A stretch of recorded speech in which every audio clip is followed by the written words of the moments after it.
welcome Director and Marine Ecologist, Smithsonian Environmental Research Center, and a founder of the Conservation Commons, Anson Tuck Hines.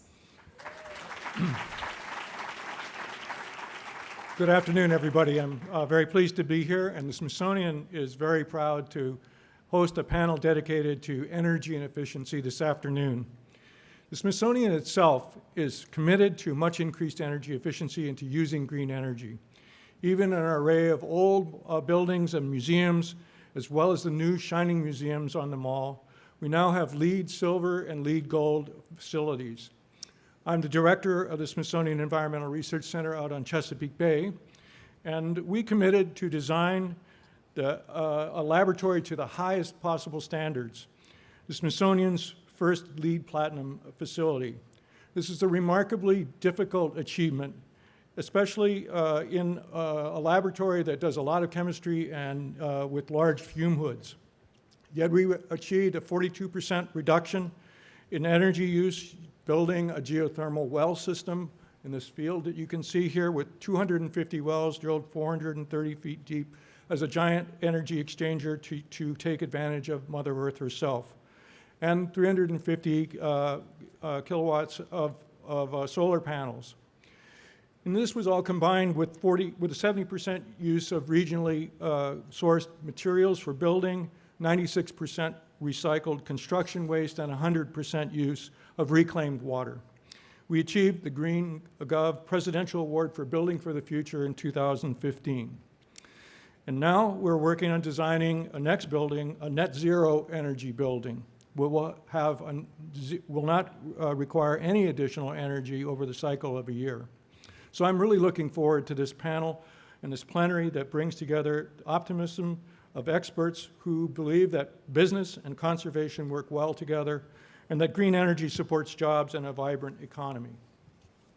Unfortunately, due to technical issues, one of our members, Trammell Crow, was unable to join us electronically from Earth Day, Texas, but he sends his greetings for this panel and wanted us to convey to all you his optimism and shares it through his sister event in Earth Day, Texas.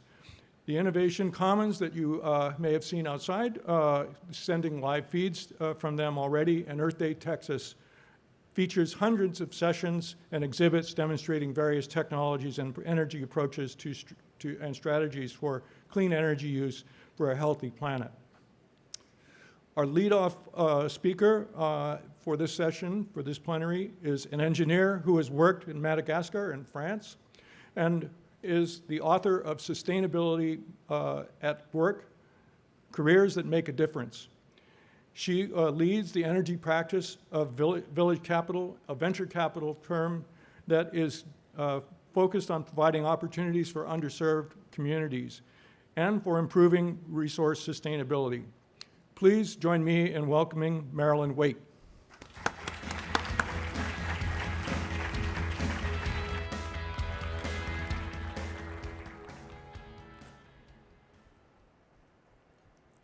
So, raise your hand if you've ever heard of DDT. That's just about everyone, and good to hear. So starting in the 1940s, the synthetic chemical DDT was used to fight malaria and lice. In World War II and the Korean War, DDT was sprayed freely to clear the path of insects and prevent lice outbreaks among the troops. The propaganda for DDT was vivid, ranging from rhymes like, "DDT is good for me," to pictures of children with diseases caused by lice. When scientists began to question the environmental impact of synthetic chemicals, the response was swift. Look, I can eat DDT and I haven't dropped dead. We were asking, is DDT immediately harmful to the human body? But it turns out that was the wrong question. Rachel Carson, on the other hand, asked the right questions. What are the cumulative effects of DDT on ecosystems over the course of many generations? The answer changed the fate of DDT and helped protect human and ecosystem health. DDT contaminated the food chain, caused cancer and genetic damage, and provoked the death of entire species. Carson's right questions led to the right answers, and led to a national ban on DDT. Likewise, when it comes to solving our most pressing energy challenges, we too often ask the wrong questions. Between the early 2000s and today, we have witnessed a boom and bust in venture capital allocated to clean energy. And looking back over the past decade, it can seem like it was more of a bust. 90% of clean energy startups funded since 2007 have failed to return even the initial capital. But is it simply the case that startups in the energy sector are bad investments? Should we, as an investment and innovation community, just dial back our investments in energy? Or are we once again asking the wrong questions? Conventional electricity and heat generation go something like this in 4 steps. Step 1, extract a natural resource like gas or biomass. Step 2, harness that resource to create energy, for example, through a gas turbine. Step 3, transmit and distribute that energy over very long distances using a grid.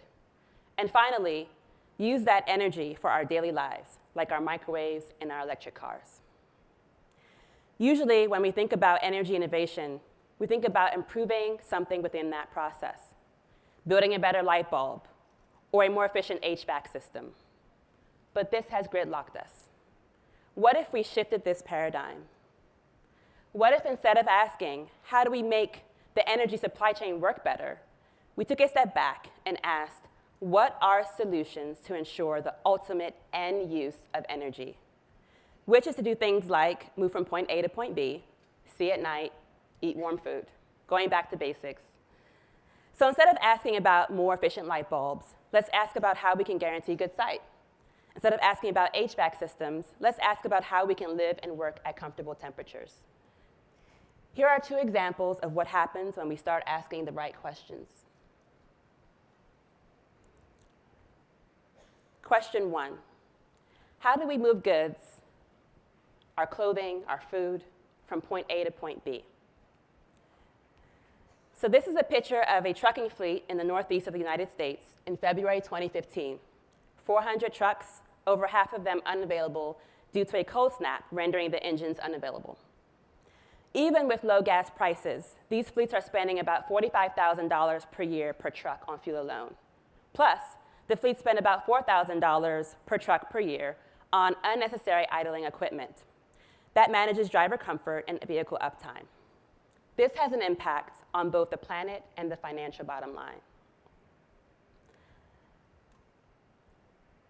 IdleSmart, a startup headquartered in Kansas City, has developed a smart thermostat for Class 8 fleets to solve this problem.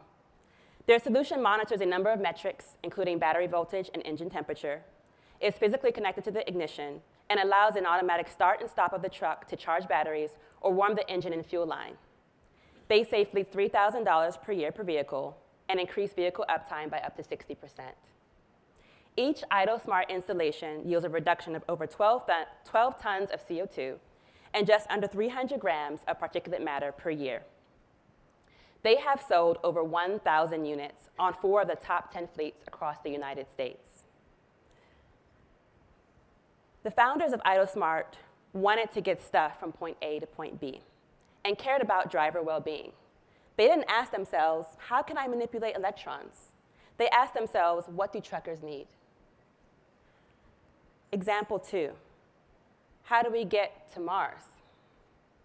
The larger an object's mass, the more force it takes to move it, and rockets are kind of massive. One of the keys to further exploring our universe is to build equipment that is strong yet light. Most rockets use pressure vessel designs from the 1800s, which are a major problem because they take 5 pounds of steel to move just 1 pound of gas. Infinite Composites, a startup based in Tulsa, Oklahoma, introduced the world's first linerless composite pressure vessel for gas storage. They've displaced more than 50,000 gallons of gasoline and abated more than 1 million pounds of carbon dioxide. Infinite Composites developed a product that solves an energy challenge, but they didn't get there by asking, how do I create a linerless pressure vessel? They asked about moving an object from point A to point B, point A being Earth, point B being Mars. So earlier, I spoke about the boom and bust in clean energy startups. But every day, I see great startups solving energy challenges, and a lot of them don't even call themselves energy companies. IdleSmart might call itself a trucking startup. ICT, Infinite Composites, might call itself a materials venture. These companies got where they are by asking the right questions. And we need to ask the right questions as well. By reframing our clean energy investment challenges to be focused on end use, we open ourselves to potentially breakthrough startups and profitable investments. Thank you.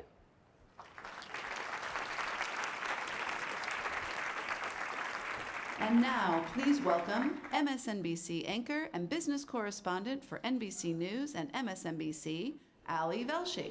Thank you.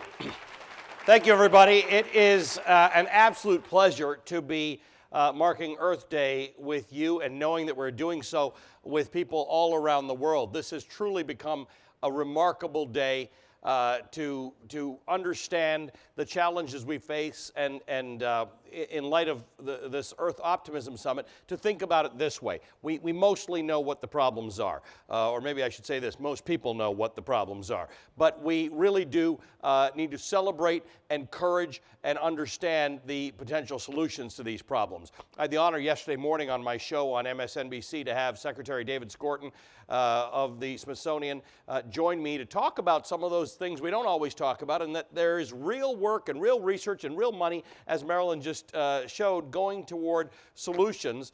And a lot of that is driven by people who don't get mired in necessarily in the politics of it, and don't always look at the fact that we're trying to convince everybody to see things our way. They just get down to business and change things. And I think that's a remarkable example to look at. Marilyn, you really illustrated ways of thinking about these issues very well.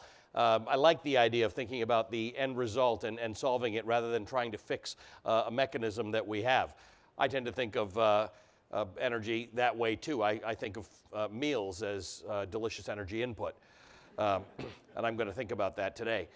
I want to quickly get to our panel because we have a terrific panel. When I was first invited to join this experience today, I really set out a list of names of people who I would imagine would create the best panel on talking about energy in the future. And it was a dream list, and we invited the people on the dream list, and they all said yes. So this is after a couple of decades of doing this for a living. I finally got the panel that I wanted to talk about energy, and they really are brilliant. So I want to ask them to take their seats on the stage. I hope they all remember what their seats are. David Crane is the Senior Operating Executive at Pegasus Capital Advisors. I'm going to tell you more about him. He led a utility company.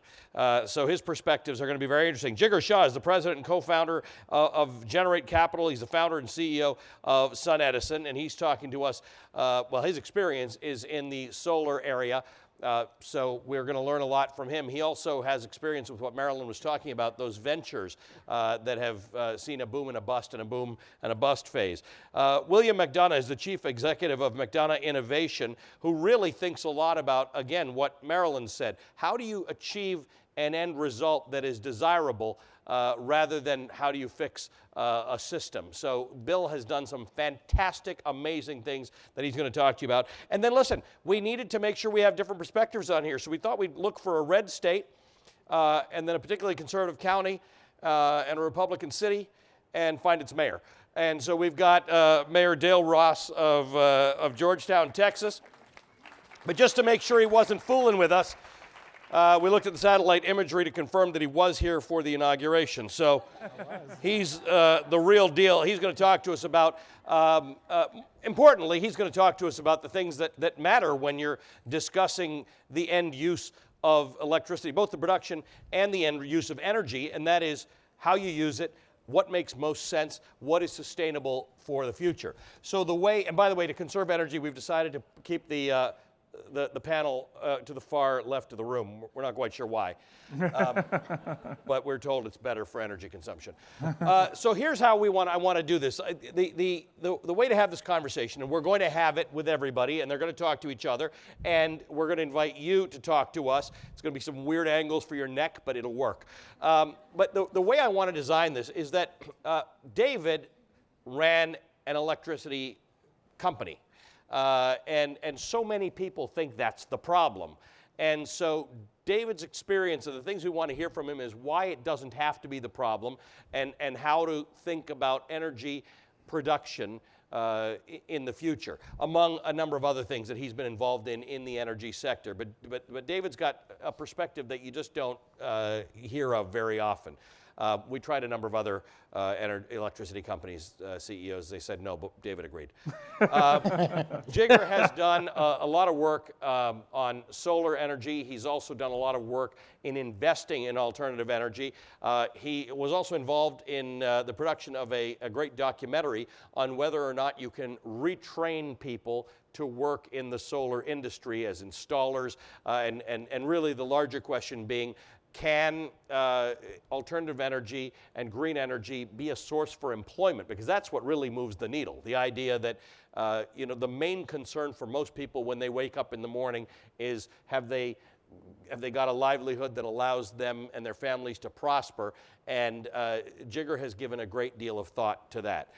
Bill McDonough has designs things and creates things, and he creates them in a way that they are functional and beautiful and efficient. But that, I feel like using the word efficient for the stuff you do cheapens it. It's so much bigger than that. It's better than if you didn't do it his way. It's beautiful. He takes old, clunky, rusty parts of our economy and turns them into growing, breathing, producing things. He looks at the natural world and sees if there are better ways to do things by looking back into the way animals and nature does things. So he's got such a fantastic, fantastic perspective on how to actually create in a way that sustains us for a long time. And the mayor is a businessman, really, when it comes down to it. He is an accountant by training. So in his world, we shouldn't get bogged down in ideology when, in fact, the math lets us make the right decisions. So I want to sort of go through their various perspectives, and then let's get a discussion going on it. I'm going to start with you, if you don't mind, my old friend. Okay, good. Tell me what happened. How did you, why are you here as a former CEO of an energy company? Electricity company. Well, the literal answer to your question, I'm glad you set me up that way, is because I'm here because you invited me to. And I just, we're here in Washington. It's about science and all that. And obviously science is based on facts. And I think we can all agree that one of the issues we have in our society is the crap that we're seeing on television, particularly on so-called news channels. And I just think it's important. And I'm not trying to suck up to him so that he asks me easy questions, but I think I speak for all the panel. I'm here because Ali Velshi asked me, because if we had more people on TV, being non-dogmatic, talking about the issues and sort of what are the issues, what are the solutions, we'd all be in a better place, and our public would Thank be. you. So everyone, I want you to all watch Ali Velshi on MSNBC, and then call Nielsen or Gallup or whoever it is, and tell them that you watched him, so that he becomes the Bill O'Reilly in a positive sense. Right. Bill O'Reilly in the Right. The good parts. And the 4 million viewers. Right. That part. The big viewership. The viewership part of Bill O'Reilly. Right. Thank you. Anyway, what was the question? No, the question is, how did I get here? Yeah, and tell me about this relationship, because we do think there are people marching today who would, and by the way, you were one of those marchers a few years ago with your kids. In New York. In New York. But there are people marching today who would think that CEOs of electricity companies and utilities are, in fact, enemy number one when it comes to saving the earth. Yeah, and they wouldn't be that far off, really. So let me explain. As Ali said, I used to run an electricity company that had a lot of power generation. In fact, it was the second largest power generation company in the United States. It had, through various acquisitions, inherited most all the power plants of Houston Light and Power, and was the largest power generator in New York City, Connecticut, second largest in California. So, and a lot of those power plants were coal. And I was CEO of this company for 12 years, and I calculated recently that in the course of 12 years, the power plants that we owned at the end, whether they had emitted over 1 billion tons of carbon into the atmosphere, which I think that probably makes me the largest polluter in the room by a substantial amount. But at one point in 2006, I went. I was sort of late. I have to say I was a little late to the climate change issue because, quite frankly, because we were focused on a lot of other issues. We were focused on SOx and NOx and mercury, stopping ozone, stopping acid rains, and then stopping the problems of mercury. And the EPA's in this last week just loosened the mercury, the rules, but that's another issue. Anyway, about 2006, I went to the board of the company and said, look, it's just not sustainable as a business, using sustainable in the terms of profitability, to think that our company is going to be able to, that society is going to allow us to continue to emit this amount of carbon in the atmosphere, forever. And so I think we need to diversify into green and basically average down. So we went hard into renewables. We actually we filed a permit in 2007 to build the first nuclear plant in the United States, first permit that had been filed since 1979. It was for a project called the South Texas Project, which is in Matagorda County, Texas, that ended up not succeeding after Fukushima. And we also looked at basically decarbonize fossil fuel, basically taking the carbon out of coal before it was emitted to the atmosphere. And in fact, the largest project of that kind in the world just sort of came online also in Texas at a place called Parrish, to take 1 million tons of carbon out of coal. So all this was in anticipation that we were moving into a carbon-constrained world. And in a lot of ways, because of a failure of public policy, that hasn't happened. There has not been a price put on carbon. But of those three things, nuclear not happening, decarbonized fossil fuel, very difficult to do in a capitalist society when there's no price on carbon. The one success of our triad was renewables. This is called the Earth Optimism Summit. And so I want to, end my first comment on an optimistic note is when I started this concern, which was in the waning years of the Bush administration, I joined a group of business leaders that were trying to do something about carbon. We had a lot of meetings in the Bush White House. And the Bush people they didn't deny carbon, but they had two concerns. One was that China would never do anything about its own carbon emissions, so whatever the U.S. did was a waste of time. And they very strongly felt that. And the second thing was that 2007, 2008, the country was in a perilous economic situation. If they forced the country to embrace renewable power, it would be devastating to jobs and the economy. And the really good news, my last point, is both those two things turned out to be completely untrue. China at this point is the largest builder of renewable power in the world, and even better, at this point, the cheapest form of electricity in the United States is wind power, and the second cheapest is solar power. So there's been this huge change over the last 10 years. So, when the present administration comes in and they start blathering about subsidies for renewables, and people say, no, if you want to take all the subsidies away from every form of energy, because every form of energy benefits from some form of subsidy. If I'm a wind guy, I say bring it on, because I'm the cheapest form of electricity. And in the world of energy, since it's a fungible commodity to the end user, the low price producer is the one that wins. Right. So. That's All right, it's a good way to kick it off. Jigar, let's actually pick up right on that point. The criticism of some alternative forms of electricity or energy are sort of threefold. One is they're not as reliable as the ones that we depend upon. Number two, traditionally they've not been cheaper. And number three, to Marilyn's point, you can't make money on it, so you won't attract investment. And you have fought these myths for some years, including at a time when solar and wind were not cheaper forms of energy. So tell me that story. It's a good story. I think some of it's true. I was working at BP at the time, and realized that wind and solar in particular were just not accessible.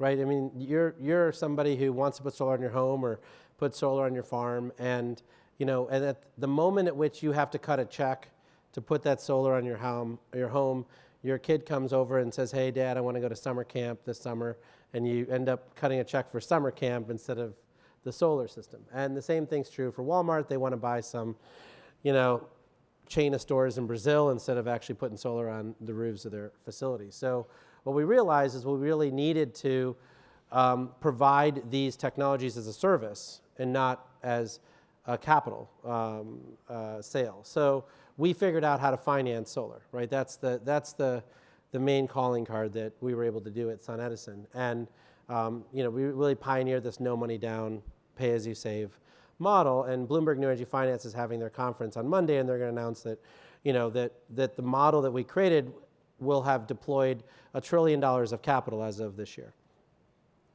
since 2003. And so that's the part I think we fixed. And because we fixed that, you have the right to ask the question that you're asking, right? Because before that, it was just a joke, right? I mean, it was just like, that solar panel is great, but nobody can afford it, nobody can buy it, nobody can get access to it, because people never really thought about buying their slice of the coal plant that was serving their house. Right. They just paid a $100 connection charge and started paying every month to the utility.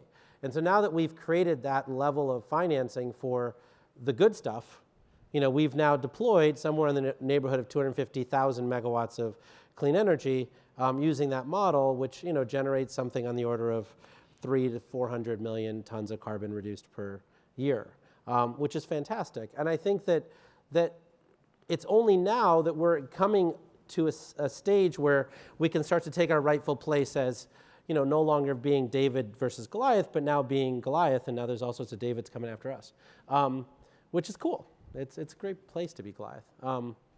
And so, and when I say Goliath, so last year, 100% of all net new electricity generation in the United States came from clean energy, 100%, right? So the fossil fuel generation in this country went down by a net of 2,600 megawatts last year because of 10,000 megawatts of coal retirements and natural gas retirements and others.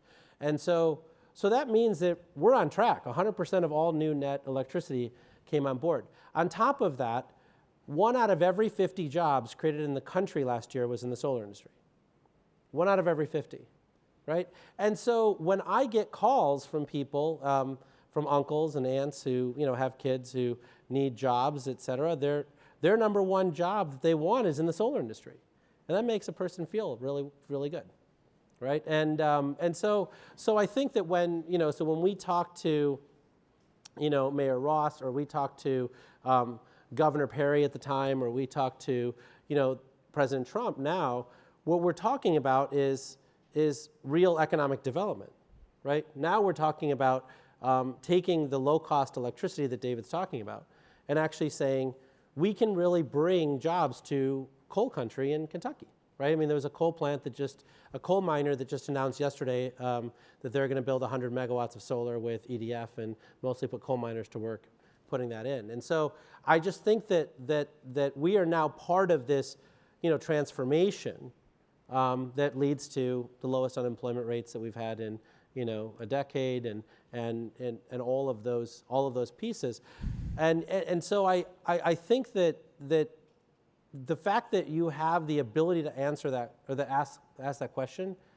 is how far we've come, right? I mean, now we actually are responsible for answering those questions, right? I mean, whether it's at the World Economic Forum or whether it's at the Clinton Global Initiative, which I guess shut down now, but or at the Millikan Conference, where I think we first met, you know, we now are being scheduled by the pension funds. They say, well, great, we're going to put 2% of our money into renewable energy this year, right? We're getting scheduled by insurance companies who say, well, we're going to put aside this money because we're the very best investment on a risk-adjusted basis they can make in the entire energy space, right? And that is a position that we're in now, which really makes me feel great. Excellent. All right, we're going to get a chance to talk more about this, but thank you for that introduction.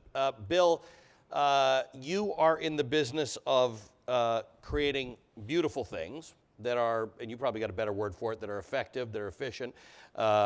You and I first started talking around the concept of creating things that are circular, not just sustainable, where you even think about what happens to your creations after their usable life is over. And in the last few, you know, like Jigar says, over the last few years, conversations have occurred that would have seemed fanciful 15 years ago.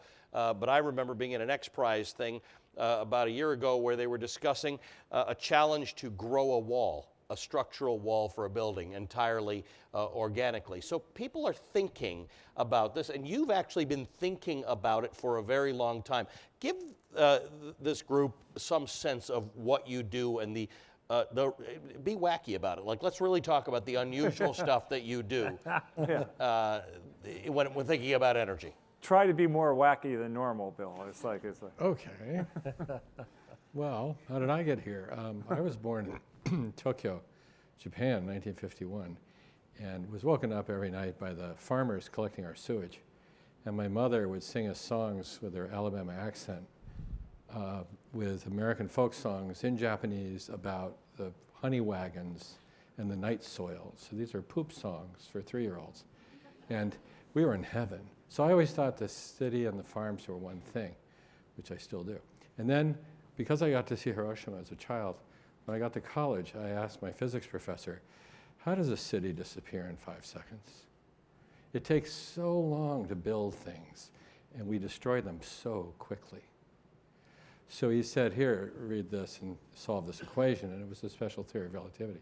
And not being able to do that, that's why I went into the arts. I stared at it, and I looked at it, and I went, I can't do this. And I'm at Dartmouth, and we have fire burning, and I'm going, oh no, there's entropy, everything's going to chaos, never to return, and it's a law, and then I can't solve this equation, equals mc squared. And then all of a sudden it occurred to me, wait a minute, I have to find the number. It must be c, because there's the number, that's 186,000 miles per second.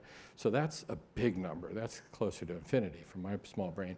So if I square it, then it's almost infinity squared, which means that if m is in any way a positive number, as in one hydrogen atom, then the E is infinity squared, which is the atom bomb. And there it is, the hydrogen bomb, E equals mc squared. M is hydrogen, E is the bomb. So then I thought, well, wait a minute, that's only physics and chemistry, E and M. So what's happening here? And this log is burning in my fireplace, and it's entropy, never to return from chaos. That's all we got. And it's a law. So I went to the library and looked for negative entropy, because I'm from Asia. So it must be the opposite. What is it? And I couldn't find it. I was in the wrong library. We didn't have Google. I was in the physics library. Negative entropy is the log. It's biology. So what happens is E is from the sun, so we're a nuclear-powered planet. Our reactor is 93 million miles away. It's exactly the right distance. Okay. M is the Earth in mass and chemistry, water and a rock floating in space. And then we get what? We get soil, we get biology, and we get growth. And growth is good. And as Francis Crick pointed out, in order to be alive, you have to have growth. Because if you have more cells dying than growing, you're dying. And in order to grow, you have to have income. Any business knows this. And income comes from the sun. And carbon from the atmosphere to the soil. Nitrogen from the atmosphere to soil. And then you have to have an open metabolism of chemicals operating for the benefit of the organisms and their reproduction, which is safe, healthy things. So I decided at that moment, I'm going into the arts. And if I ever design a building, I'm going to design a building like a tree. because why wouldn't I do that? So Toyota had an ad that had a picture of a tree and it said, our aim, zero emissions. Trees emit oxygen, bird song, food, safe soil, et cetera, et cetera. So to be wacky, I built an experiment, the first solar heated house in Ireland, which is where my ancient people came from, and this is a country with no sun. And then I renovated 4 hydroelectric plants in Vermont. When PURPA first came, I sold the first kilowatt hour under PURPA from a little hydro plant in northern Vermont, 7.8 cents. Just kept the check just to screw up the accounting. And then went on to design buildings like at Oberlin College 25 years ago that makes more energy than it needs to operate, the first net positive energy building. And then for NASA, as a precursor to the Smithsonian's fabulous work, we did a space station on Earth because they asked me to work on Mars space station. I said, why don't we come back to the blue planet before we go to the red one? And what if we use the NASA scientists? You invented the photovoltaic to solar power the space station. You developed forward osmosis so we could drink our urine. What if you come back down here? So we built the first space station on Earth. It's in Mountain View, California. It can make 20% more energy than it needs to operate from renewables and purifies own water. It was built ahead of schedule and with the budget of a normal federal office building. Because they say you don't need to be a rocket scientist to do something smart. What if you were? And we had rocket scientists designing a building. So it's time. And as we see, solar, we're looking at a project in Abu Dhabi and Dubai. There was a solar contract let for 800 megawatts, 2.9 cents a kilowatt hour. 2.9 cents a kilowatt hour, with wind at 6. Sweet knock, baby knock. Jesus. Here it comes. And we just saw the last one a month and a half ago, 2.4 cents a kilowatt hour. Now, the thing that matters now is that we take this information, we move on it, and then we have to do a new math because we need 5 goods. Good material, good economy, good energy, good water, and good lives. And that we should come up with an accounting system that has 5 metrics. Because if we just put up the solar collectors, we heat up the desert and make some kilowatt hours. If you lift the collectors off the ground, run them north-south instead of east-west, and then rock them from the morning to the noon to the afternoon, it becomes a forest, it becomes an orchard. And starting in Inner Mongolia, we've seen the first projects. What happens is all the grasses come back. All the roots go 5 meters deep. The groundwater starts to be restored. Fiber is growing, food is growing. You can have herds of animals grazing in here. You can cycle various kinds of agricultures through it. And it's really it's a solar orchard. So we end up with local jobs making local food, clean water, fiber, carbon sequestration, groundwater protection, fungal protection from heavy metals, and so on. So that's what we need to do next, is the new accounting. And remember that Yamani, when he formed OPEC, his line in London when they said, when do you think we'll see the end of the age of oil? His answer was, I don't know that we'll ever see the end of the age of oil, but I do know the Stone Age didn't end because we ran out of stones. Well said. Well said. Thanks for delivering on the wacky. But you lead very well into the mayor because, Mayor, we have 2 issues with you. One is Just 2? only 2. One is that there is a sense that you represent a political demographic that doesn't subscribe to what we've just heard. The other is that you are, like me, a man who enjoys numbers and math that works. And what you heard the last 3 speakers say is that they've come up with math that actually can work. And ultimately, as a government guy, as a guy who runs a city, that's in the best interest of your constituents. So tell me how you square all of this stuff as a conservative from Texas who's all green. It's easy. With a green tie. It's easy. It started back in 2008 when I was on council. We have really smart, we have our own city-owned utility. And what we gave them a mission. And that mission was, 1, to go secure long-term contracts that create cost certainty for our ratepayers. And part of that is we wanted to minimize price volatility in the market and regulatory risk. Because, you know, these knuckleheads in D.C., yes, knuckleheads in D.C., but try to regulate things, and regulation costs monies to the end user. So they came up with 20 and 25-year contracts for wind and solar. And these contracts were very favorable in pricing, and they accomplished those two goals, which was to minimize price volatility in the market, and it also regulatory, because what can you regulate with wind turbines and solar panels? Now, the folks in D.C. are very creative. They will be able to find a way to regulate our wind turbines in our farm in Amarillo and our solar panels in West Texas. But what we did is we set aside silly national politics, and it was a math problem, and the math problem got solved. And so for the next 25 years, our ratepayers have cost certainty. And this is the bet I will make. I will bet that 80% of the United States by 2045 will be on green energy, whether it's wind or solar. And the reason I say that is because people make decisions when it's best for their own economic situation. And this is great. I mean, we're going to have all-time lows in the market with wind and solar, and we've locked into contracts for all our ratepayers. It doesn't get any better than that.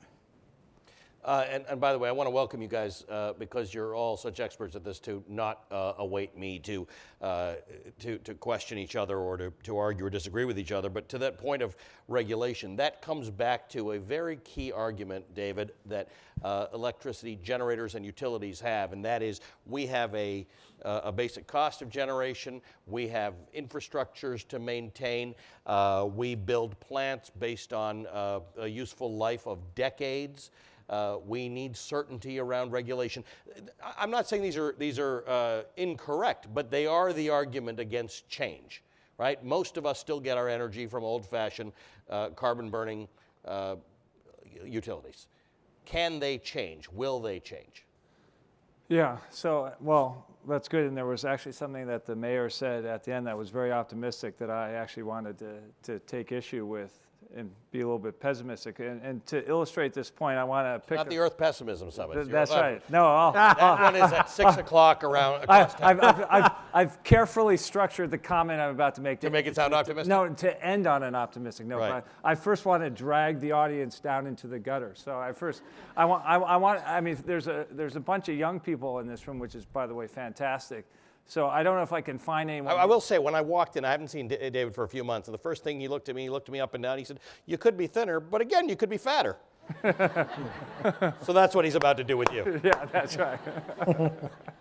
But I want to pick on the older people, like people who are watching TV around 2000. I would bet that you had in your house around the turn of the millennium, the Sony Trinitron was like the TV, the state of the art TV. Yeah. Do people remember the Sony Trinitron? If you were happy with it, right? It's perfectly good TV. I would bet how many people did not have within 5 years a flat screen TV from that point, even though they were much more expensive, right? And why did you have a flat screen TV 5 years after you got rid of a perfectly good Sony Trinitron? Because you had this consumer electronic industry bombarding you with marketing and PR saying there is something better. This is the problem with what the mayor's saying. You will not get that from your current electric company, because the problem with solar and a little lesser extent wind is it does not fit into the business model of the companies that are providing you electricity today. So they will not market it to you. In fact, they will do everything in their power to keep you from getting it. And so that's why when the mayor says 80% of the people, should be making the power from their solar. I mean, if you could put solar on your house, and just to give you some statistics, there are roughly 120 million private homes in the United States. People who understand solar installation say something like 50 to 55 million should have solar on the roof. Right now, Jigar was about 1 million? Yeah, 1.5 million. 1.5 million. So there's about 3% market penetration. The mayor says 80%. You can't get there unless the industry that dominates is going to encourage you to get there. And so that's the fundamental issue that we have, is that the industry is not government so much, but industry, the power industry as it's structured as investor-owned utilities vertically integrated, given a monopoly in certain service territories. They don't want you to put solar on their roof, so they're going to fight it. So that's the big problem we have.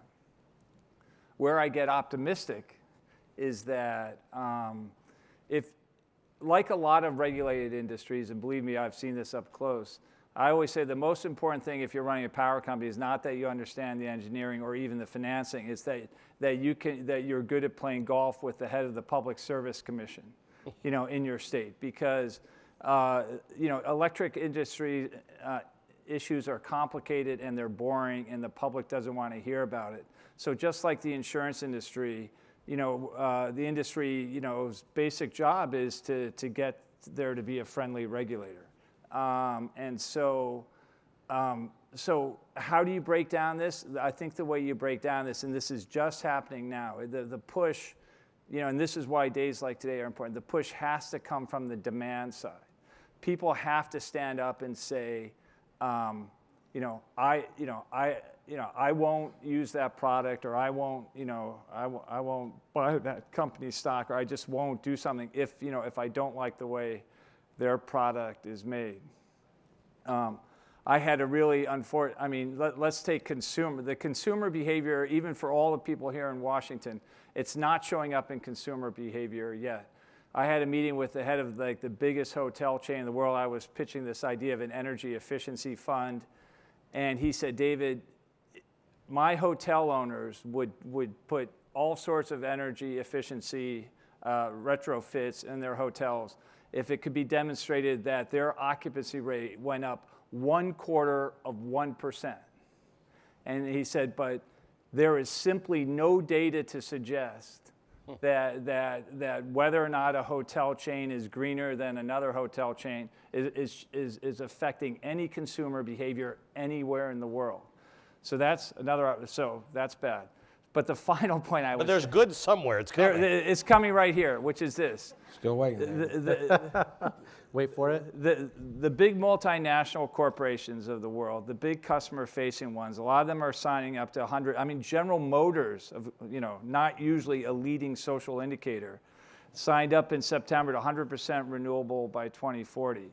Where the change is going to come, Ali, and this is just breaking now, is that when someone like General Motors makes that long-term commitment, as they look at building a new factory somewhere, I just heard this happen actually in Kentucky, that some big car maker went to Kentucky and said, I want to build a factory in your state, but if you can't show me a way that I'm going to get clean energy in that factory, I'm going to another state.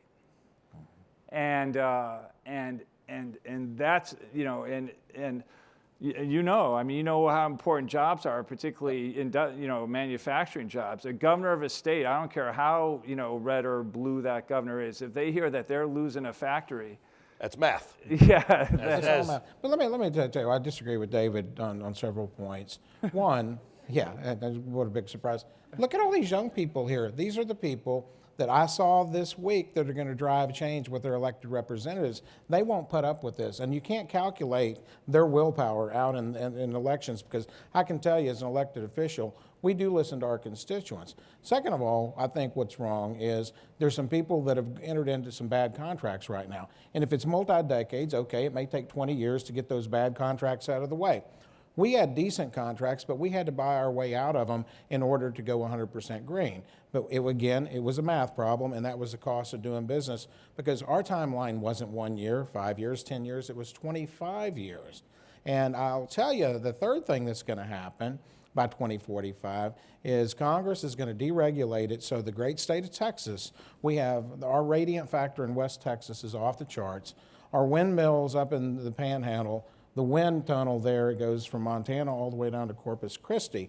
When we can start selling electricity across state lines, and in the state of Texas, we can generate it and sell it to Oklahoma and Arkansas and Louisiana and Mississippi, then you're going to see a new paradigm in the energy business, because that opens all kinds of doors. And what we've been able to do is just on a small scale.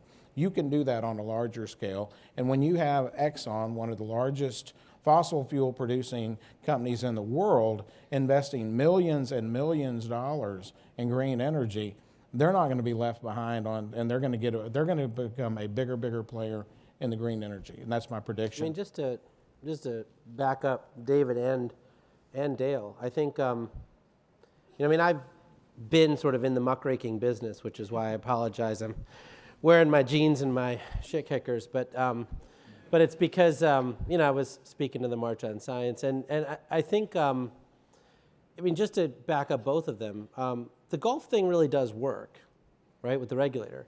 But the beauty of the Gulf thing is that the opposite's also true. That because this is so esoteric and because the general public does not want a PhD in electricity, 12 people really can change a decision, right? So in Austin Energy is a utility company there. They have a natural gas plant which just basically just burns money, right? It doesn't even burn gas. They just shovel money right into the natural gas plant. And but the head of the utility said, like, we're going to have huge reliability problems in the city if you make me shut this down. There were 12 people. I mean, I know all 12 of them. There were 12 people who went to every city council meeting for 2 years and basically by themselves got a city of 2 million people to shut down the natural gas plant and sign $1 billion worth of wind and solar contracts for Austin Energy, which is now saving them a ton of money. Because, but it was 12 people. What's the argument? That people just not enough people care about it, that you can have an impact if you care Yeah, that so the much problem about with the big challenge with politicians, right? And, Dale seems to be an exception to this, but the big challenge with politicians is that they don't get elected based on their expertise in infrastructure, right? So you're not really an expert in sewage, in waste management, in electricity. So the utility company head's going to come to you and say, You know what you're talking look, you're going to have rolling blackouts on your hands. If you make me shut down this natural gas plant, you're going to have rolling blackouts. And you say, well, I don't really have the expertise to evaluate that comment, but you are the head of my utility company, and so I'm probably going to just take your word for it, right? But when 12 people come and pester you for 2 years at city council meetings, you're finally like, you know what? I'm going to read my own websites and make my own decision, because these guys will not go away until I do that, right? And that is what happened in Austin Energy's case, and it's also what happened in Southern Company's case, right? I mean, Southern Company is by far the most powerful electric utility company in the country, right? They basically just have a monopoly, and they basically, like, every chief of staff of every governor just goes to work for the utility company, and that's how it works. But we had a 2-2 split on the council, the commission, and the chair basically changed his mind. His name is Bubba McDonough, and Bubba said, you know what? You're right. It's actually a very conservative principle for me to put solar panels on my house, and the utility can't make that illegal, right? And he just changed his mind.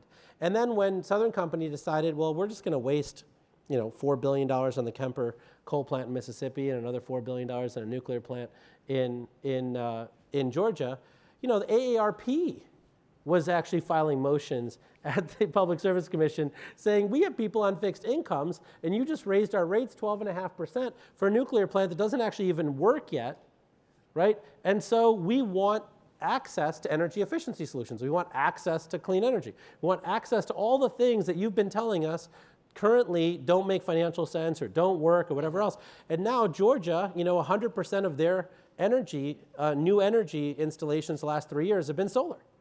They've been building something on the order of between 300 and 700 megawatts of new solar a year, and the PPA rates, the power purchase agreement rates, have come down so low that now, like, Georgia Power is actually investing in the power plants because they're saying it's such a great investment. And so, I think David's right that this is an insular business that has a lot of this backroom lobbying stuff going on. But what you're finding is that there's a lot of insular people, there's a lot of people in the general public who care so passionately about this issue that they're willing to be one of those 12 people in their hometown. So let me ask you, Bill, let me ask you something. There's a, good stuff. Bill, Jigar and David have both made the point separately, and I've heard it before, that despite the folks in this room, and despite the fact that you go outside and there'll be a march, and despite the fact that people drive their Priuses all over the place, that's actually not necessarily moving the needle enough. And until we get major corporations on board, as they've mentioned, a few have decided to move the needle in terms of energy consumption, efficiency, production, all of those things, we fundamentally don't see our paradigm shift. your work is not done for individuals, generally speaking, who are putting something on their house. You are dealing with, in many cases, major corporations. Why are they engaging you to change, and give us a couple of examples of how they're engaging you, but why do major corporations engage you to create a greener, better environment? Is it public relations, or is it part of a mind shift? It's two things. It's business, because their job is to be economically successful, or they go out of business and they don't exist. So clearly, you have to make a profit. But what we find is there's two central parties in this business of business. One is the managerial class, the other is the executive class of decision making. And as Peter Drucker pointed out, it's a manager's job to do something the right way, but it's the executive's job to do the right thing. Because if you're doing the wrong thing perfectly, with Six Sigma perfection, you are now perfectly wrong. Okay? So the first question is, am I doing the right thing? So when you look at a company like Walmart, Walmart decided on their 3 goals, which we helped set up. One is we are going to be 100% renewably powered. Now, why is that an important statement by a company? 100% renewably powered is different than we are going to reduce our carbon emissions by 20% by 2020. See, what the mayor did is not sit here talking about reducing carbon emissions. No. He talked about doing something cost-effective for his constituents, and it wasn't about just clean and healthy. It is, but it's about jobs, it's about fixed prices, it's about this, it's those things. So for Walmart to say that is really interesting, because most companies out there, and that's why we're able to change things, is the optic is completely different. If you go from being, I'm 100% bad, and I'm going to be less bad, and my goal is 0. I mean, certainly the young people in the world go, what are you talking about?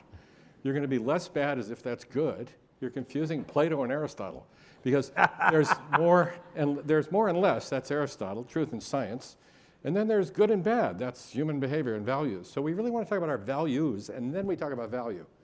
If you talk about value first, you can't get to values. You can't get to right and wrong. That's politics. You want to do good and bad. Good is easy. Clean energy is good. Dirty energy is bad. This is not hard, you know? For the kids get this. Clean water, that's good. Dirty water or no water, that's bad. This is not rocket science, right? So I think that the executives see that. So when a Walmart says we're going to be 100% renewably powered, if they said we're going to reduce our carbon emissions by 20% by 2020, because get over it. Carbon in the atmosphere today is a toxin. A toxin is a material in the wrong place, at the wrong dose, in the wrong duration. Water is highly toxic if you surround yourself with it for 6 minutes. It's highly toxic if you jump out of an airplane over the ocean and hit the water at terminal velocity. Very small, very small duration, very big dose, right? Boop. So if you think about carbon in the atmosphere, today, anthropogenic carbon beyond natural levels is a toxin. We don't tell the kids in Flint, we're going to reduce the lead in their water by 20% by 2020. You just stop. This has got to stop, right? That's the executive decision. So when Walmart says we're going to be 100% renewably powered, if I say I'm going to be 20% less by 2020, that's like getting in a taxi and saying, quick, I'm not going to the airport. You're saying what you're not going to do. This is not helpful. See? What he's saying is we're going to be secure prices, we're going to have jobs, we're going to do this. You're talking about what you are going to do, not what you're not doing, right? You haven't talked about you're not carbon. Right. You are wind, you are solar. That's important. And if your goal is nothing, tell that to the young people. My goal is nothing, and you make it difficult for me because we have to feed and clothe you or something. It's depressing. So by saying you're going to be 100% renewably powered, we're on it. We're going to go for 100% fabulous. Get up, get to work. And that's why we've got the roadmap that we're all joining up with, because we're going to create a roadmap. We're going to go get this thing done. And we're going to use every tool at our disposal. We're going to be fierce, and we're going to wage peace through commerce. Love it. We have many high-quality companies in this country that have robust green policies, Walmart being one of them. We have a Walmart in our store. And if Walmart's going to go into your city, maybe one of the conditions is you have to be able to sell them green energy. What we've also found out is we also have a data center and it consumes mass quantities of electricity. One of the tools in our economic development toolbox is, you see the typical stuff where you tax abatements and stuff. We can also, since it's a city-owned utility, we can reduce your costs for your electricity as well, which gives us a competitive advantage over other municipalities and other regions of the country. And Have you seen it work? Have you got new well, I tell you, we have coming in because of who you are and what you've done? green energy. Yeah, there's this company called Alevion from Switzerland, and what they do is they build these batteries that are about as large as an 18-wheeler. And what the concept is electricity is a fungible good. It comes down the transmission line, and you have to either use it or lose it, okay? You can't really store it. So what their concept is, and they chose Georgetown, is they're trying these batteries, so when you have excess capacity today, you put it in the batteries, and then you can use it tomorrow morning. And they chose Georgetown because we're the first city in the state of Texas, and we were to be 100% renewable. We were the largest city in the country until December when Las Vegas overtook us.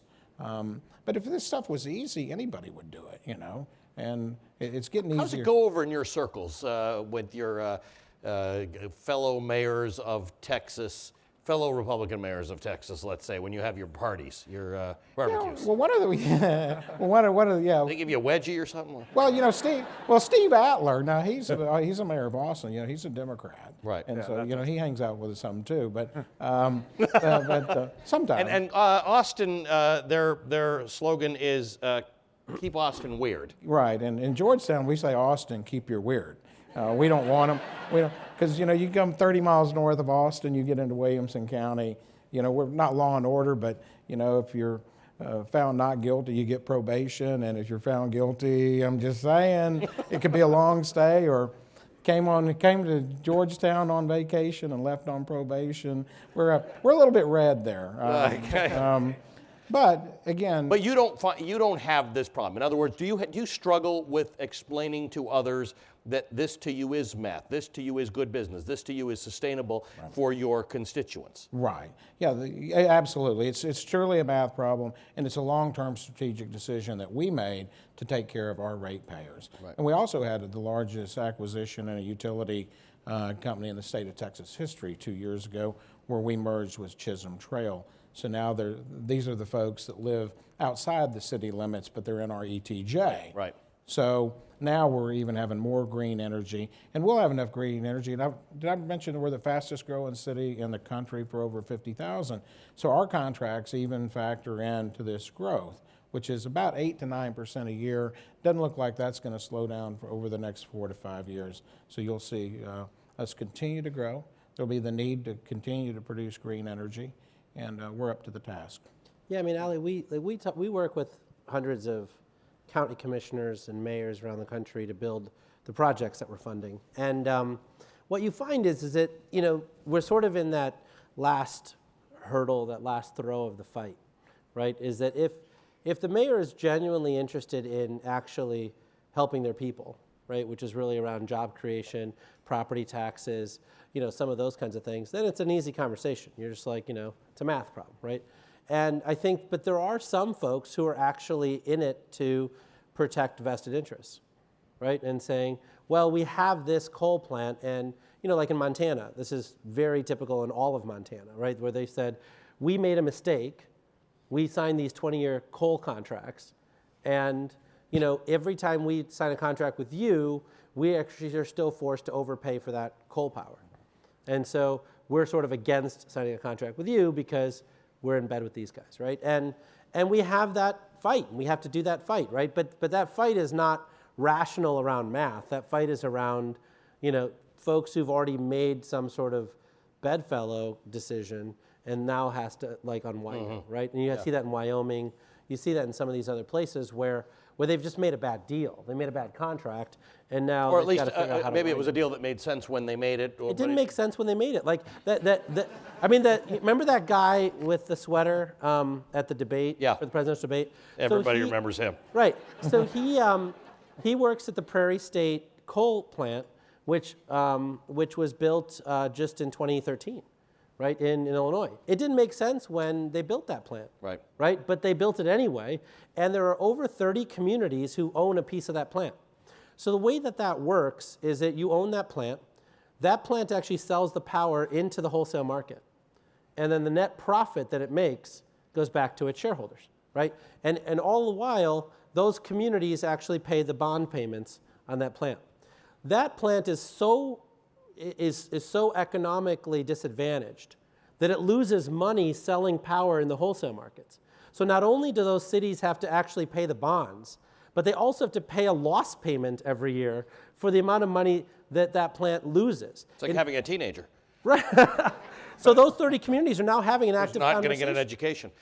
So they're having a conversation about shutting it down. David, I want to ask you a question, but I want to ask Marilyn to join us back on the podium. I know you got another point to make, and you're welcome to make it, but I want to ask you about, because we're talking about coal, there was a remarkable article last Sunday in the New York Times that my wife pointed out to me, I have to tell you, because she always tells me I take credit for everything she tells me, and I only take credit for about 70% of it.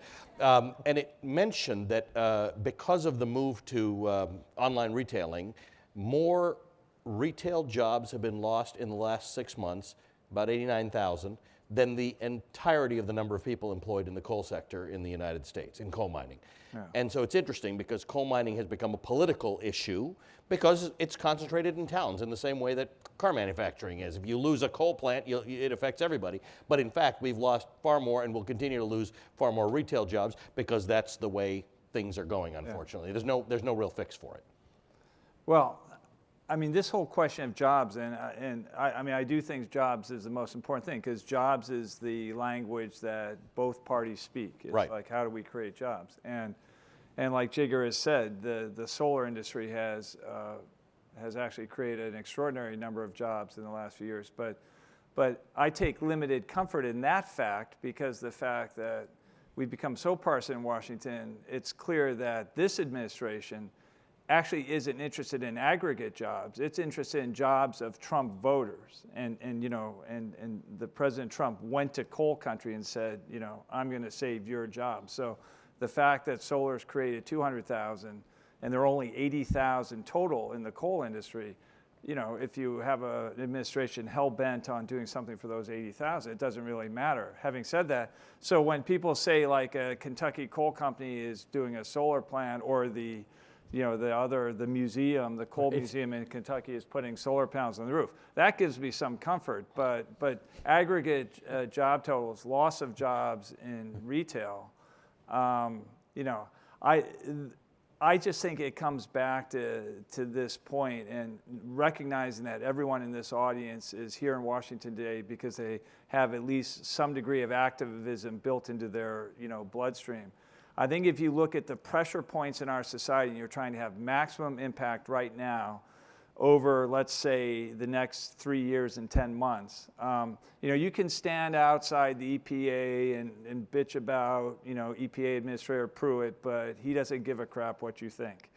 So I wouldn't waste time on this administration doing like Jigar's talking about going, municipalities, cities, states, and that stands for a lot of things. There are a lot of people who say you're just going to get more done if you can find mayors like him, governors, state officials. Yeah, and I think that's fantastic, but it'll take a long time. You don't have to find mayors like him. They're all the same. I mean, the thing is that mayors and city council members are very responsive. He meant that in a good way, by the way. No. I mean, they're very responsive to their constituents because they meet them in the grocery store. I mean, they meet them every day, right? Whereas it's the folks in the governor's office sometimes, but then, in the presidency where you can sort of afford to be aloof. You're sort of like, well, I don't really talk to the people I don't like to talk to. I mean, if you're a mayor and a city council member, you can't really avoid your constituents. But can I just finish my point, which is that I still feel that the maximum pressure point that you can have is in the private sector. And particularly now, I mean, you look at what's happening, you'd have to have been the CEO of a public company to realize how sensitized CEOs are to negative press about their companies, particularly negative press that spreads amongst millennials. 80 million strong, largest purchasing power, the future. You can be here for 60, 70, 80, 150 years. Everyone everyone cares what millennials think. And the other thing, and if you're a CEO in your 50s, 60s, you actually don't, you're vaguely concerned that you actually have no idea what millennials, think. So everyone's hiring these people. And just the last example I'd give is the 4 companies, as I like to talk about, the 4 companies that will inherit the earth: Apple, Amazon, Facebook, and Google. These are unusual companies by major corporate standards because, mostly they're still in the hands of the founders of the company. Founder companies are different from companies that are run by professional managers. There's more freedom to do the right thing if you're a founder.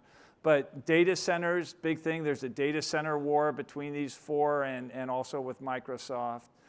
Apple led like 5-6 years ago. My data centers could be all green. Facebook followed. Google followed. The one that was recalcitrant for a while was Amazon. And I think one day in 2012, Greenpeace hung a banner on the Amazon headquarters in Seattle. And you can't imagine how quickly Jeff Bezos, changed his point of view. I mean, overnight. I love Greenpeace. Suddenly, Amazon has a sustainability team. They're going to be green. It was like 12 people with a banner, and they changed the course of history for this massive company that has extraordinary power across the world. So let's put your hands together for activism. It does work. It does work. It does work. Yeah. Ali, let me just make one point on the government cycle in the sector as well. Fort Hood, which is the largest military base in the United States, is about 50 miles north of Georgetown. They're currently constructing a 130-acre solar farm. Yeah. They hope to provide pretty close to 100% of their green energy needs for the base through solar panels. And so you have these large companies that have robust green policies, but you also have hope in the governmental sector as well. Absolutely, yeah. The Air Force has been looking at exactly. Guys, so, that was during the Obama administration. The head of sustainabilities for the armed services have not been replaced. When they all resigned. Denny McGinn at Navy, Miranda Ballantyne at the Air Force.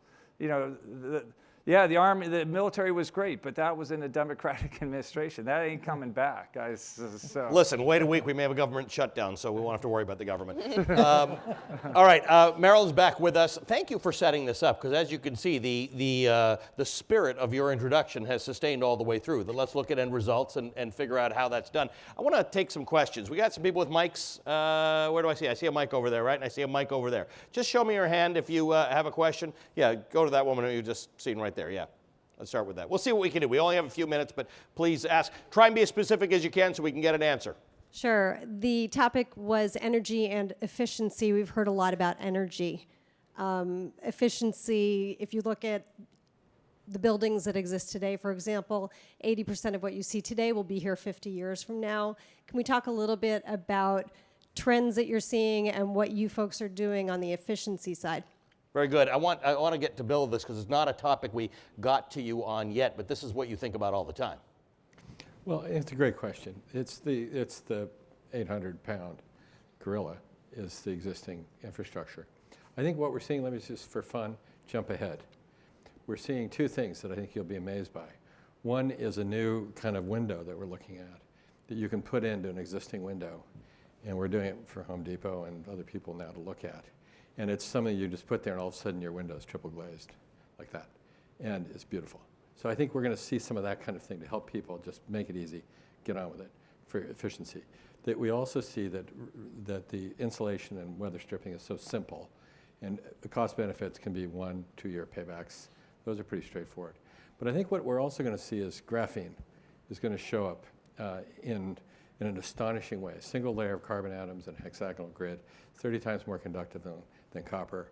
And we're going to be seeing these as being dry, useful ways to heat and cool, that without invasion to your house and without plumbing. So these things will be coming, and they'll allow us to have instantaneous control of temperature all over the place, even from paint. And so that you can actually have the heat and the cooling follow you around the room. Things like that are coming. So just stay with it. But what you're hearing about is optimism around technology. I mean, I'm on the board of NYSERDA. I mean, it is very clear, which is the rebate provider in New York, it is very clear after 40 years in existence that energy efficiency rebates don't work. That entire paradigm that we've spent God knows how many billions of dollars around doesn't work, right? So this inspirational, optimistic energy sort of future is, the efficiency comes from something other than just the government sort of trying to bribe you to be more efficient. That paradigm's not working. Bill, you've done work on a particularly old building, the Rouge plant for Ford. I think it's the oldest, is it the oldest auto plant in? No, but it was Henry Ford's plant for the Model A, the first Right. full-scale, vertically integrated facility, rubber, wood, steel, windows, glass, 2,500 acres. Tell them what you did to it. Well, Bill Ford gave me the assignment in public without telling me at a press conference, and he said, today we're going to announce a $2 billion 20-year project to revitalize the River Rouge Manufacturing Center. And I said, why didn't you say something ahead of time? And he said, well, you might not have done it, and this is tough stuff. So we built the world's largest green roof, and did the whole thing as a landscape. But there were two important things there. Three. One is that Bill Ford led. He just said, let's just try. It's the first thing, just try. And so his people tried. And when we said, let's try this green roof, everybody said, we talked to the roofing companies, it can't be done. So we're talking to the wrong people. We have to talk to the botanists, not the roofing companies. They sell roofing. We're looking for plants up here. So we found the roof in East Germany. It had been developed by the Stasi, the secret police, to camouflage MiG fighter jets during the Cold War. They needed cheap, light roofing that changed colors with the seasons. You see, camouflage has to change colors with the seasons, otherwise it's a target most of the time. So we found a way to camouflage the building, basically, and we started now, I think it's the largest green roof company in America, providing jobs because we just did it. It's 10.5 acres, and it's quite astonishing up there. And that was because they had the will to search for something, and Bill Ford gave them the license to practice. The other thing that you should know is to get approval for that project from the board, we went in and we had a minute and a half for the presentation. And we said, this project's for the birds. And that is true. And then after that, we said, but by the way, this system of ecological infrastructure is $13 million, and you've already budgeted for 3 chemical treatment plants and concrete pipes, $48 million, as required by law to meet the Clean Water Act. So we're about to save Ford $35 million in CapEx, day one. And with the Ford Taurus at a 4% margin coming out of Chicago, this is the same as me walking in here and giving you an order for $900 million worth of cars. That'll do it. Approved, move on. Once again, it's math. I want to take one question from the far side over there because we feel like, we're so far apart. There's grass growing between us, as Bill would say. There we go. He's grabbing somebody over there. Good Lord, he's going right to the other end of the room. I just want to do a shout out. Thanks for talking about activism. A small group of us in Michigan saved the renewable portfolio standard, and it works. It works. It works. Get involved. Get involved. Absolutely. But you just said it's not coming back. So I just want to talk about the need to stay involved in politics and get people elected who understand this stuff so that they'll stop getting in our way. And also look at Citizens Climate Lobby, a bipartisan coalition to get a price on carbon, even federally. Engage in the good work, political works included. Thank you. I got one more. That gentleman in the light right there, right? The guy who's looking around to see, is it me? Is it me? Yeah, you. Who just has the light right on. That's the guy. That's why I can see him, because he got a light on him. Sit under a light next time. Go ahead. Thank you all very much for speaking to us today. My question is mostly for Mayor Ross. I feel like a lot of the issues with this kind of topic today is because of our issues with communication, at least for scientists and people who are more on the left trying to reach out to people on the right and failing. What can we be doing better to take a partisan issue and turn it into something that's more bipartisan or nonpartisan? Make your argument a fact-based argument and take all the ideology out of it. I mean, I think one of the reason our story resonated, the very first city in the country that was 100% renewable was in Vermont. But you expect that, right? Because the stereotypical Northeast is liberal, progressive. You would expect that, but you wouldn't expect this solution out of one of the most conservative states in the country. But what we did is we based it on it being a math problem. We stuck to the facts, took the ideology out of it, and everybody agreed that this was the correct path to go down. Very good. I got time for one more question right here. This young woman here in the front, close to the front. Thank you so much for being here and sharing your viewpoints. My question is that, as I see it, there are two main issues with selling renewable energy to the general public. And that is, one, they don't believe that it will power their homes like they're used to. They don't believe it will work. And two, they have this idea that it will go against their sense of identity, that the only people who buy solar and install it on their homes are extreme environmentalists and tree huggers, and that's not me. That's not who I am. So how do you go about getting around these issues and solving those problems? Great, amazing question. Thank you. I'm going to start with Marilyn, if you want to take a shot at that and move our way back, because I think everybody might have a view on this concept of how you mainstream this demand. Well, it has to be easy for the consumer, especially for millennials, right? So here in the district, there are a few options, including Clean Choice, which used to be called Ethical Corporation, where you can literally download the app and choose to pay a small premium to have solar energy and wind energy, go 100% renewable. But I think, as others mentioned earlier, a lot of utilities are not going to sell you that. That's not in their best interest, and that has to go back to the policy and it being really mandated for us to have the choice about where our energy comes from. Mayor? I think it's all about economics. You just make it so that the green energy is the low cost to the ratepayers, because I do believe consumers act in their best own economic interest, and if you do that, that's a no-brainer of a decision. Got it. Bill?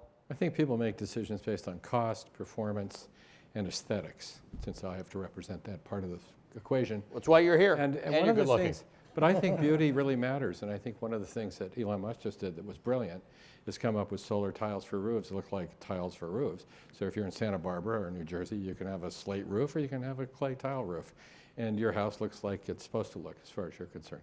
They also did, like Jigar was saying, the access is so simple. They finance it, they install it, they take care of it, they let you worry about the money, and they take care of the rest. And I think that's also part of this. Make it easy, make it gorgeous, get on with it. Jigar? I've sold a lot of solar systems. And the dirty little secret is that we're roughly 2-to-1 Republican. It's not something that left actually installs. I think that my hypothesis is that Republicans actually make decisions and Democrats do more talking.